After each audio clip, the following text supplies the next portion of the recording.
All right, so welcome back to the Weight Escape. I am super excited about our guests today because they kind of have a really interesting, invisible, what I'm going to say, roadblock to weight loss that I think, especially as women, we don't really talk about. Whether that's because we're embarrassed, whether that's because we're lost, whether that's because we have tried opening up to somebody before and kind of either felt dismissed or shut down. We've kind of given up on it, and we kind of tuck that away privately and kind of leave it there, and then kind of go out here and try to find all those other fixes and try to figure out why we're stuck when, if we were actually acknowledged back here, we may actually get some answers. So this is Jenn and Christina, and I'm actually going to let them jump right in and introduce themselves, why they kind of got to what they're doing, and why what they do is actually related to weight loss. So Jenn and Christina, welcome. I'm going to let you jump right in.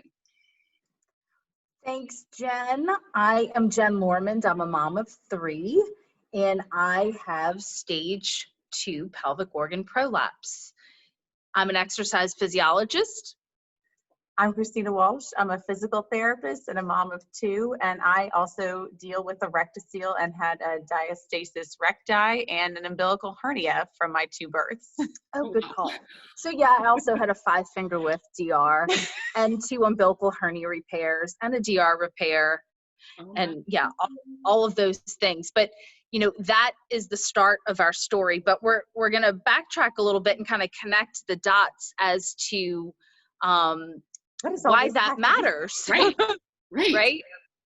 So many of the women that we see in our clinic and ourselves are dealing with weight loss issues, and they're real interested in losing weight.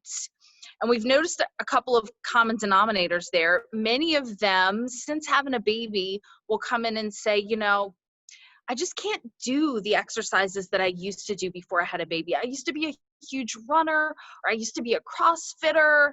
I really enjoyed like my HIIT classes, my Group X classes. And so they start what we call method hopping, right? Because that's just like not, my body just doesn't like that anymore. And so they start going for the Pilates and the bar classes and the yoga. And that kind of works, for a little while. And then the back and the hip stuff sneak up on them again. And that goes out to shoulders and knees and all of these orthopedic issues that are really the root cause of pelvic and core dysfunction. And that's really, you can put Band-Aids on it and try to fix it with other things. But if you're wanting to really stop that pain, it starts with rebooting, decompressing, activating, and strengthening your up and in muscles, as we like to call them. Yep. I'll let Christina continue.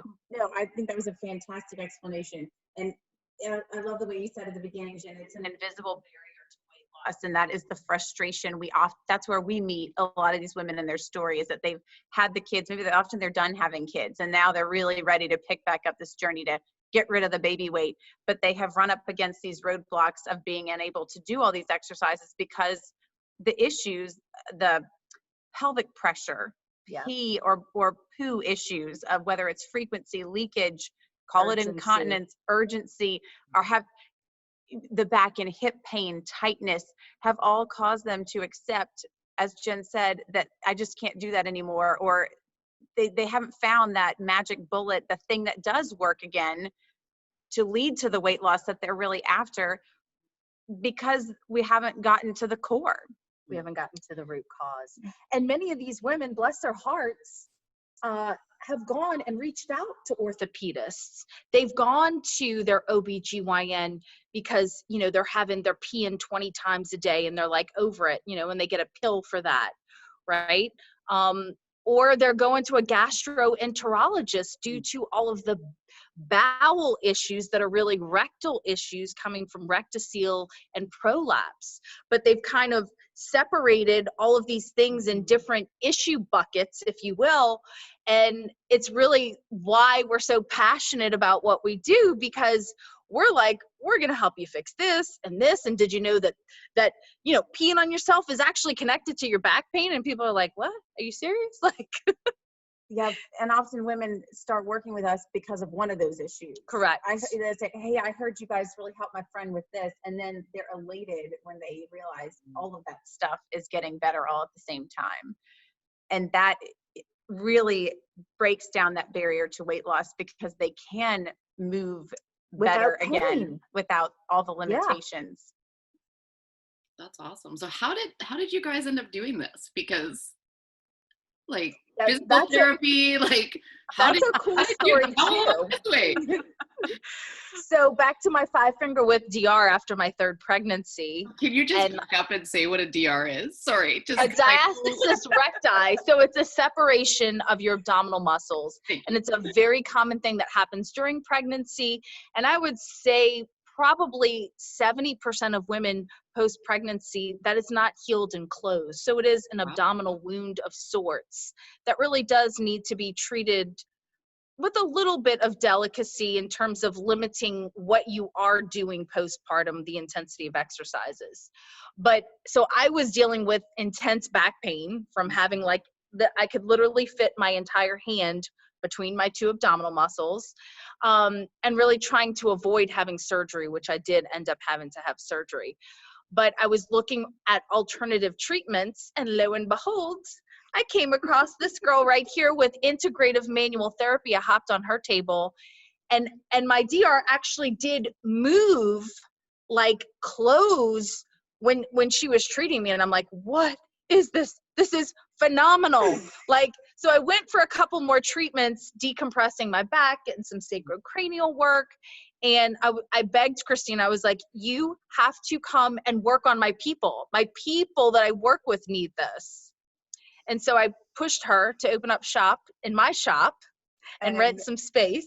So grateful she gave me the courage to strike out on my own and partner with her in taking care of women.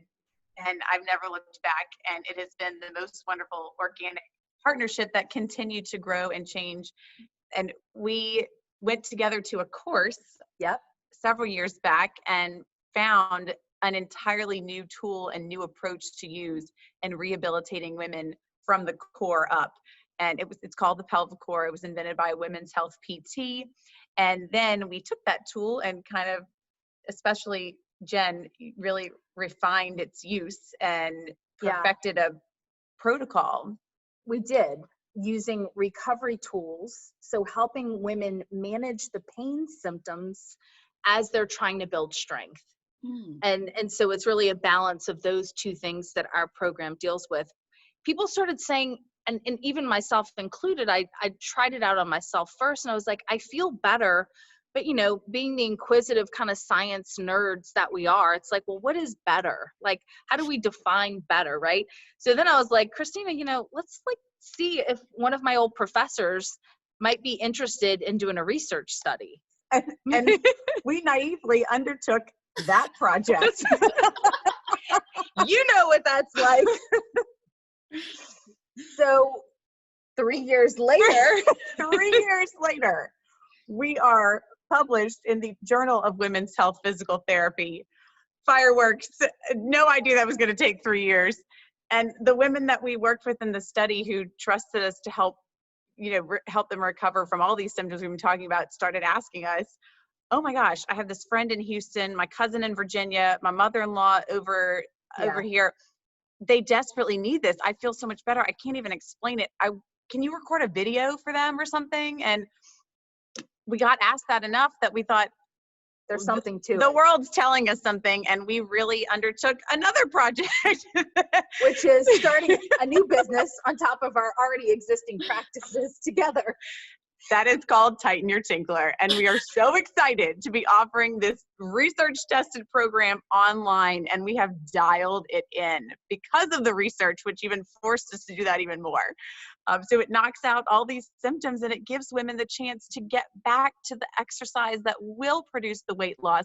Now, if you have stage 3 pelvic organ prolapse, you're never going to be a runner again, probably. And I don't mean to be a downer, but I also want to help set realistic expectations of what is and isn't possible. You know, so we work with the spectrum of severity of issues, you might say. So but we also help set those expectations. We work on mindset a lot in the course as well, because what you can realistically expect, and it really makes a difference in your results along the way as well. So I'd love to back you up a little bit because, Sure. I know as women, like I said, sometimes we hide and such, but I think we also have this belief that like, oh, well, if I didn't give a vaginal birth, or if I don't have kids, or if I don't have this, then I'm not going to have these issues. So my back pain must just be my back pain. So That is so smart of you to bring up. only because I've come across it, and I've had clients that, it makes me wonder, but they're like, oh no, I never had kids, and they won't even have a conversation with me. So I'd love to know, like, what kind of causes these things? Who, how do you guys come across this? How do you approach it? I'm fascinated in the stories of how this begins, in terms of the dysfunction. Where does it start? And there's actually studies out there that have been done on teenage cheerleaders, and just giving some of the quizzes that we utilized in our study. And 100% of the cheerleaders all had some type of pelvic floor dysfunction. Wow. So this starts at a young age, because it's something that we're not really taught to train properly. And, it's our pressure system. And I love the way that Christina explains that. But for me, when I kind of did my own deep dive on where did this really start for me, I've had asthma since I'm 2 years old. I've had massive asthma attacks and coughing, downward pressure. Yep. So that really set me up as I got pregnant and birthed 3 children to have prolapse. And then you add relaxin and all of those things, which, relax the tissues even further. And it sets you up for this type of trauma. So we're passionate about, we love to see the people that aren't in pain yet. It's rare that we actually see them. But when I do get the rare teenager or 20-something or that, has a little bit of back pain or is really looking to improve performance, it's exciting because you can really change their foundation to where they're not going to have any of these issues. And we had women in our research study who didn't have children. Had never had children. Some of them had a connective tissue disorder called EDS, where they are hypermobile, they're loosey-goosey. Yes. Popping the shoulder in so and they out. need more core stability just to be able to move without pain through the world. And another woman had a pretty severe back injury, and because of that had lost, the automatic reflexive connection with the core that leads to pain-free movement. And she got fantastic results because it all is about rebooting that connection with your center, while also giving women the tools to manage the flares as you do that. And that's the success. It is so exciting. And going back to, I didn't have a vaginal delivery and that whole story of not pushing a baby out. I always use the analogy, okay, great. You didn't use that to push the baby out, but let's just go ahead and take like a 6 to 8 pound bowling ball and stick it on a mattress for 9 months and then pick it up and see, is there like a little indentation? I'm pretty sure there's going to be one. Add like all the bouncing of life and the bending and the squatting and the stooping, and God forbid you already have a couple other kids, and the bowling ball just sits there as your pelvis spreads, and all that pressure, you have to accommodate for that, whether or not you pushed it out that way. Does not matter. Yep. I don't think I've ever laughed so much talking about that. Well, you have to keep it a little light and airy because it's really heavy stuff that we talk about. This is totally the way we approach it, because this can get way too serious too fast, and we're not afraid to go there either. But you gotta laugh along the way.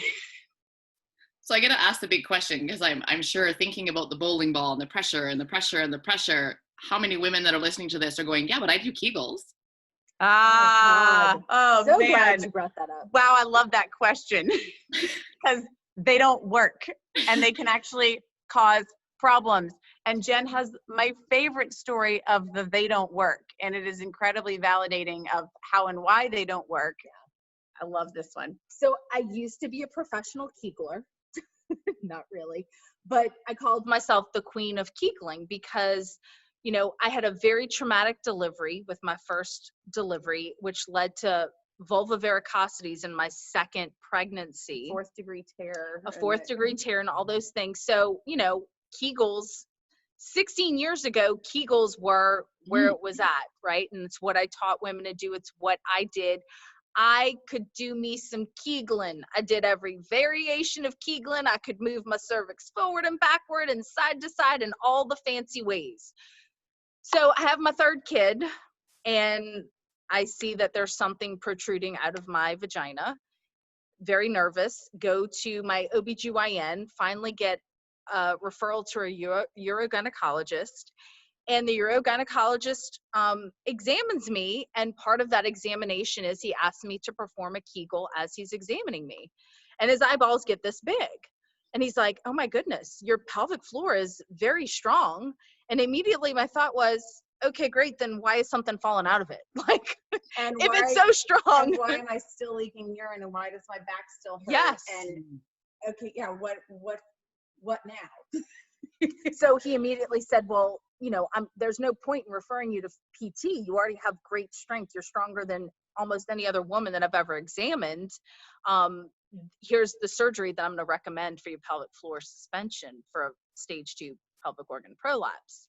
And I was just like, okay, I'm not ready to go there. And that was really where the conviction started to really try to find something else to be able to help myself before going the route of surgery. How old were you when you were recommended? I was 36 when I had my third, and I was 38 when I was diagnosed with pelvic organ prolapse. And when you got the news that you needed to have major reconstructive surgery to and he was straightforward. Yeah, he said, you know, this will probably last 10 to 15 years, so you would probably need some type of tune-up, because I actually have like everything. So I have the urethrocoel, the cystocoel, uterine prolapse, and erectocoel. All just so fancy everything words for different parts, different pelvic organs just falling down in the compartment, in their compartments. Actually, where's our picture? We have a really cool picture of this. Oh my goodness, where's the picture? I might have to show. Yeah. Anyway, we'll maybe send it to you so you can or we can send folks. We did a great video previously talking about all of those diagnoses with our diagram and kind of breaking down the diagnosis and what it really means and what it really is. But so Jen was like, I'm not having surgery at 38. This isn't going to be the rest of my life. And one thing I love about Jen is if you tell her she can't do something, she's going to figure out a way. Jen's like me in that way. Oh, well, then y'all know about that. But so that is what led us on the path to that course that we talked about earlier, where we found this tool and combined it with some of the other stuff we were already using. And Jen really refined the protocol to make it accessible to everyone and really pop in a short amount of time. No sweat required. This is the coolest series. And I actually got the opportunity. My story is a little bit different. I didn't have quite the dramatic situation, but to me, I live the other end of like the what's possible if we get this in the hands of women before that level. Postpartum. I got to use this protocol right after my second delivery. And now I had 2 sunny side up deliveries, which means a ton of pressure on the back of the pelvic bowl, read the rectal side. And so I had a ton of pressure, like almost a feeling like when you need to walk, or like when you're walking around, or if you have to stand for a long period of time, like you feel like you need to squeeze your butt cheeks to hold stuff in. It's not a pleasant feeling. And issues with completely emptying your bowels come along with that, as well as back pain and hip tightness. So I got to use this protocol, you know, on maternity leave for number 2. And it was incredible how quickly I was able to get my glutes firing again, to get my strength and my bridges back, to eliminate the back tightness and discomfort, and to control all that rectal pressure and the poop issues that were the bowel emptying issues. And I mean, I was elated, and it felt so empowering to have that tool and know how to use it and not have to go so far down the road of it's 10 years later and I am desperate at that, because that's what it would have amounted to. So I feel like we ride both ends of that spectrum, and have those opposite but similar stories. Awesome. Can I go on one more deep dive on the Kegel route? Yeah, for sure. Because we know we've heard it, so we might as well clear it up. And I like to explain why we're saying it doesn't work, because it's not to be offensive. We recognize that there's still several protocols in place, particularly with women's health PT, and even devices that are out there that women are purchasing because they're embarrassed. So they're purchasing these devices that connect to an app on their phone, and they're measuring the contractile strength of their Kegel. The reason why it doesn't work is I'm going to relate it to just typical biomechanics and how we strengthen the body. For whatever reason, we've decided that our pelvic floor is a magical unicorn muscle group that doesn't work the way other muscle groups in the body work. It's just this magical unicorn. Which isn't true. Which is not true. It's still a muscle group. It's a bowl and sling of musculature. And it's required for posture. So in that way, yes, it works a little bit differently than the muscle group that I'm going to explain to make my point. But it would be like if you came to me and said, Jen, I have this really physical job. I'm working at Costco or at a large place, and I'm picking up heavy boxes all day, and I'm having to pick them up and put them over here. And it really does a number on me. And I said, okay, no worries. What it sounds like is you have a weak bicep, right? We're just going to go there. So what I'm going to do for you is I'm going to put this 15-pound dumbbell in your hand, and I just want you to bend your elbow 90 degrees and just squeeze that puppy as tight as you can. Okay, so you're just going to hold that, and you're just going to squeeze it, squeeze it, squeeze it, squeeze it. Now, are you getting stronger? Yeah, you're getting stronger in that 90-degree flex position, but is it actually functionally going to help you get any stronger to go all the way down, all the way up? No. It's not. Yeah. And that's how Kegels are working. Yes, they create more tonicity. So they are creating some strength. Which can actually also sometimes cause over tightening, which only makes symptoms worse on a side tangent.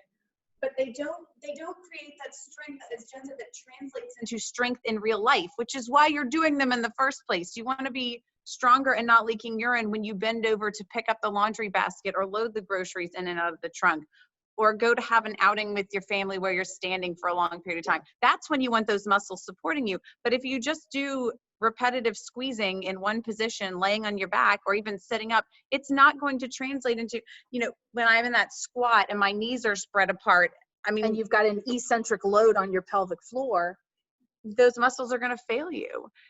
And on top of that, the other reason Kegels don't work to provide functional strength, real life strength, is because it shouldn't be something we have to think about. As a postural muscle, much like the diaphragm, do we have to think about breathing? No, and we shouldn't have to. That's not realistic. Those are brainstem mediated functions, meaning that the programming for postural muscles comes from the most primal subconscious part of our brain. So it doesn't work to have to think about a postural muscle.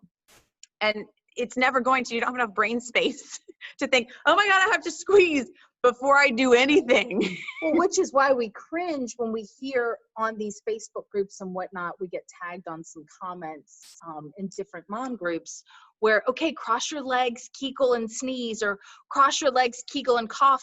Like, no, that isn't how we should have to do this. Yeah, so that's why we love the tool. We've been so elated and excited about the tool and the program that we've found to work to kind of optimize, because it takes the thinking. It becomes no conscious piece out of it. It simply takes you through a series of movements that brings the subconscious and reflexive action of that muscle back to your movement. And that is what translates into the relief of the issues in your life, which is so exciting. Well, that was kind of going to be my next question, because I was going to say, like, what is it that you do? And then just a little follow-up, just because you mentioned your second pregnancy, can you do these things if you are already pregnant to help down the road, or do you have to wait until you've given birth? We actually have an excellent recent client story about that. Yeah, I'll let you.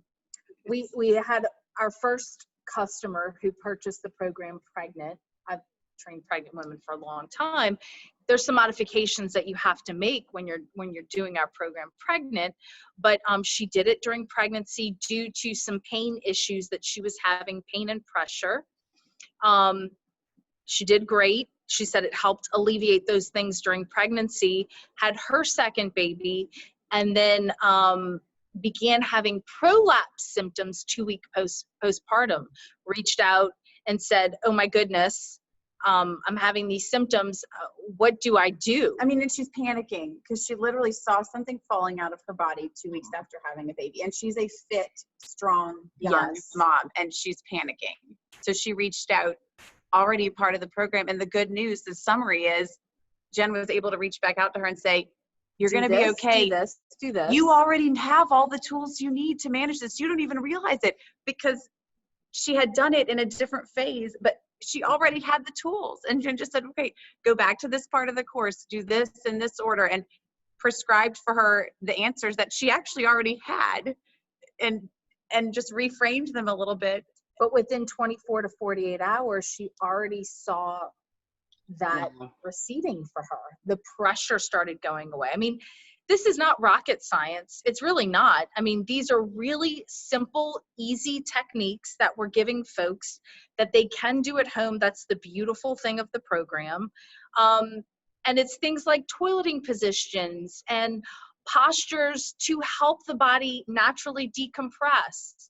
And, you know, just really simple, affordable tools to be able to deal with the stiff back and hip. And then you add the 10-minute and then you movement routine, and it is absolutely awesome. And I mean, this, you can imagine the relief. This was literally just days ago. The girl is saying 24 hours later, I can't believe how much better I'm feeling from, like, thank you so much. And she was like, you know, I know that if I would have gone to my OBGYN, I don't think I would have gotten the same relief, which, you know, do we want to go on that? Well, look, this is no shade on doctors. Yeah. OBGYNs are trained to deliver babies safely. Mom and baby come out of that event safely, and they are very, very good at that. Thank the Lord. But they are not given a lot of training in examining, screening, and making follow-up recommendations for all this postnatal stuff. That's not what their training is focused on, but that's where most women end up going to ask these questions. And so it's not against the doctors. They have no ill intent, but this is a lot of times where the ball gets dropped for women, because it makes sense. It's something that I didn't have before I had a baby, and now I have it. So I asked my OBGYN. And I mean, often you would think, but often the female OBGYNs are some of the worst offenders, because they themselves are living with a lot of these issues and don't know how to fix them either. And they're not meaning to invalidate you, but they say things like what Jenn's doctor told her. I will let you take this one. Yeah. So I could see that my bladder was falling out, went to my OB, very upset. And she was like, oh, this is nothing. I mean, my rectocele comes out like way worse. She's like, you know, you don't need a referral. And I was like, oh, I'd like the referral, please.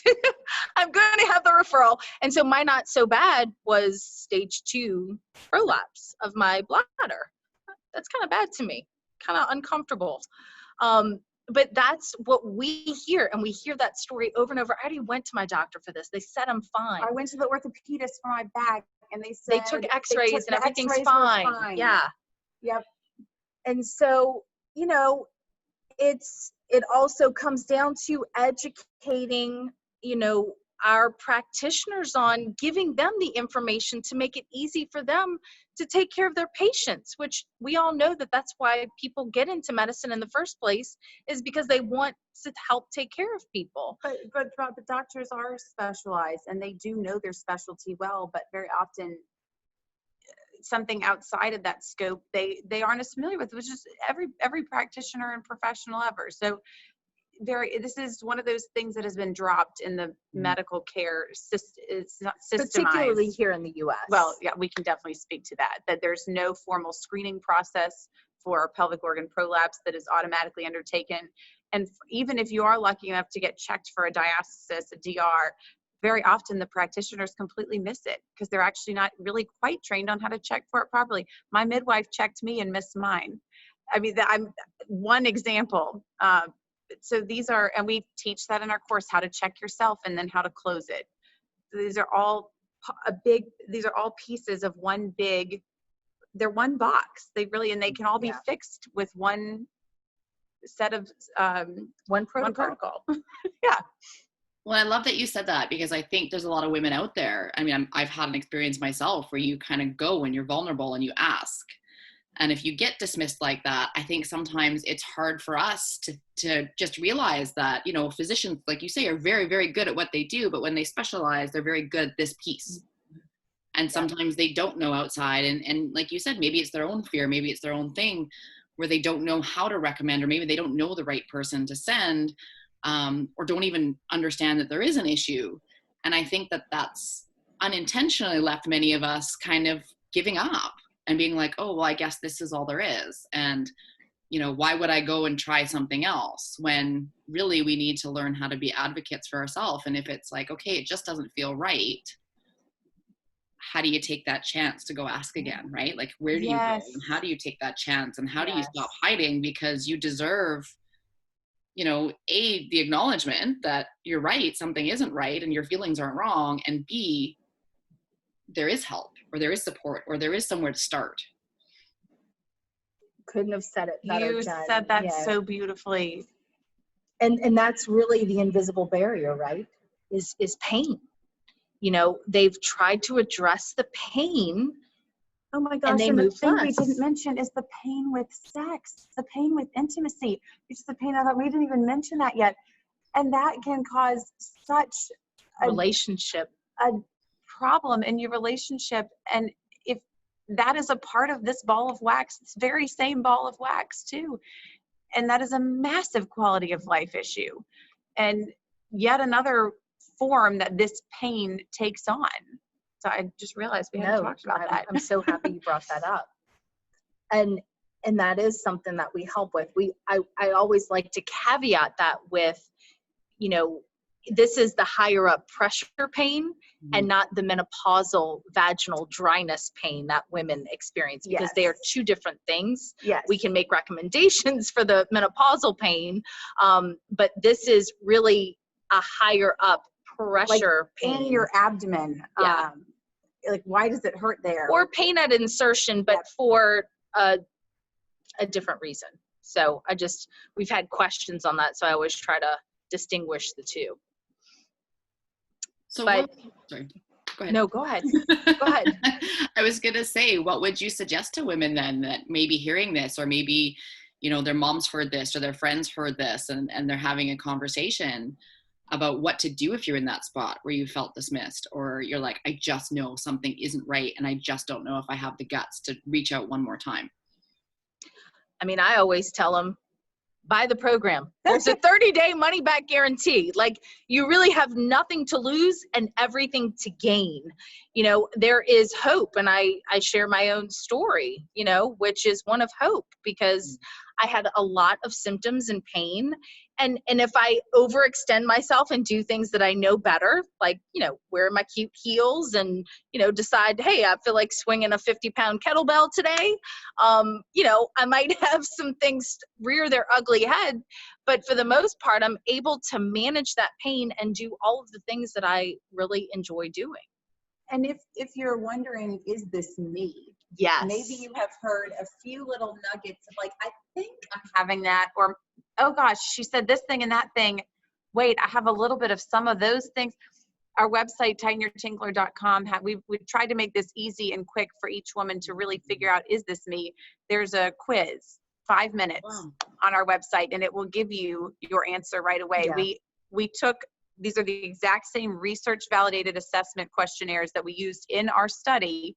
We took all the scores of the women who got great results, all that we know, and we inputted those scores as a window. So if you fall in that window in this quiz, it gives you your answer. Yes, we know, because of our research, you should expect the same amazing life-altering results. So for the ladies that are sitting there, and don't worry, we will include your website and everything when we send this out, so you will have access to it, that are thinking, oh, okay, but you know, how long this is going to take, and how many hours of my day is this going to take, because I've got a newborn, or I've got teenagers, and I don't sit down for more than 5 minutes, or I don't even take time for myself. So realistically, can I even do this right now? I would say in the beginning when you're learning it, you should be blocking out maybe 30 minutes a day to try out the techniques and to learn how to do them properly. All of our course is video based. But in terms of long term, you're looking at investing 10 minutes a day. That's it. Well, it's and it doesn't have to be 30 a day. minutes every day at first. We have women Yeah. take this at their own pace. If you have Sure. 30 minutes 3 days a week, you're going to do fine. You just, results won't be quite as quick and snappy, but how fast will I feel the difference is like amazing. We had one woman write us an unsolicited comment recently. She's an active lady, dental hygienist, but having a lot of back and hip tightness and urinary incontinence. 1 week in, after her first session with the exercises, wrote us a comment right to our social media. Ladies, thank you so much. My core feels like I just did a reformer Pilates class and I can't even believe it. I'm so glad I got this program. And so that is how fast you will feel the muscles changing and starting to fire and help support you. And symptom relief will come quickly. Will it be like it never happened? No, we're not promising something impossible. Yeah, and depending on pelvic organs. Yeah, we can't if you're, And if you are stage 3 or 4 prolapse, will you expect the same results as someone with stage 1 or less severe symptoms? A lot of women don't know they have the prolapse diagnosis, and that doesn't matter. That's why the quiz is there. It's all about what you're feeling in your body to give you that answer. You don't have to have the diagnosis.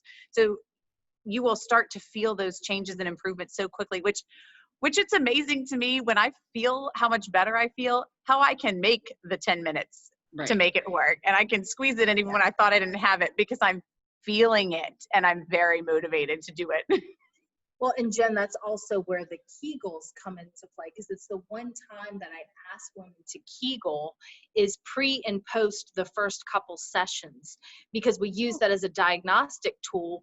Many of the women can barely Kegel in the beginning, and after just doing those exercises the first time, they're able to better connect with their pelvic floor. So it's concrete proof that, oh yeah, I didn't know that I was getting those muscles on board, but clearly those muscles are coming on board and working for me because they feel the difference pre and post in that first session. Ah, that makes sense. It's so cool. That is very cool. Geek out on this stuff. Yeah, we're totally nerds. Know, right? Well, I think it's nice to talk about it, like we said, in kind of a fun way, because I think we tend to kind of like, shh, this is what I've got going on. Don't say anything, right? Or it's become like everybody's got it, so I guess it's normal now. It's somewhere in there. It's either, holy moly, I don't know who to talk to about this, or my doctor said it was normal, or it's, well, I mean, my mom had this and my aunt had this and my girlfriends all pee on themselves all the time, so whatever. It's like, you really want that to be the rest of your life? And wait, let's talk too about how, if you think this is going to get any better when you hit menopause, no, it's going to get a lot worse. So why not put a cap on it now and feel better now before you start that slippery slope of hormone changes? Yeah. So true. So true. Now that I'm like at that age where I'm starting to, Yes. Let's put on this now. Totally.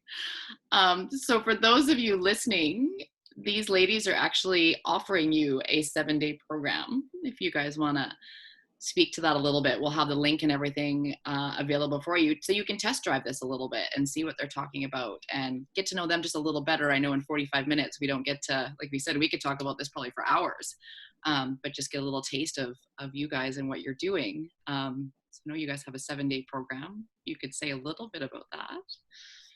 It's our 7-day self-care reboot. And really these are some very simple things, because what we know, and I think you've experienced yourself, is as moms, and you said it earlier, it's really a struggle to take care of ourselves and to spend time on ourselves. So we are focusing on the basics of trying to get you for 7 days to do a little checklist of very simple things to begin taking care of yourself.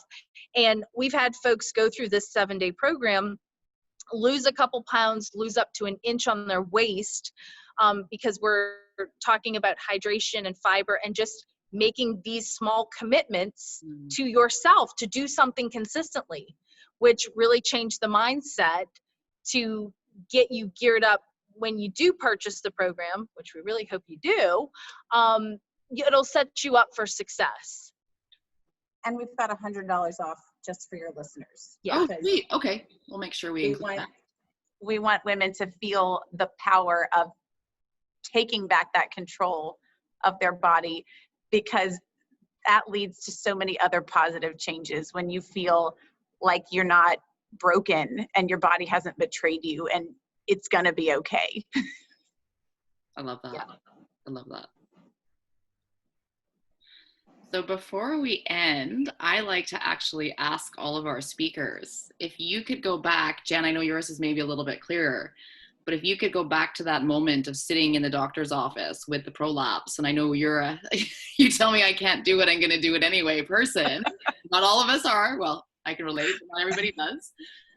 If knowing what you know today, you could go back and say something to that lady that was sitting there in the office, what would you tell her now? Christina, That's a tough one. I just don't know what your moment is, but you can start thinking too, because I'm going to ask you the same thing. Well, I mean, I would speak to a practitioner and explain how what we do works, the subconscious activation, the functional strength that it provides, the decompress, activate, strengthen methodology that we have, and let her know that surgery is not the only way and that there is hope. I feel like. Yeah, I mean, basically through doing that, would hopefully encourage her to let her patients know that there is hope and try to educate her on properly diagnosing these things.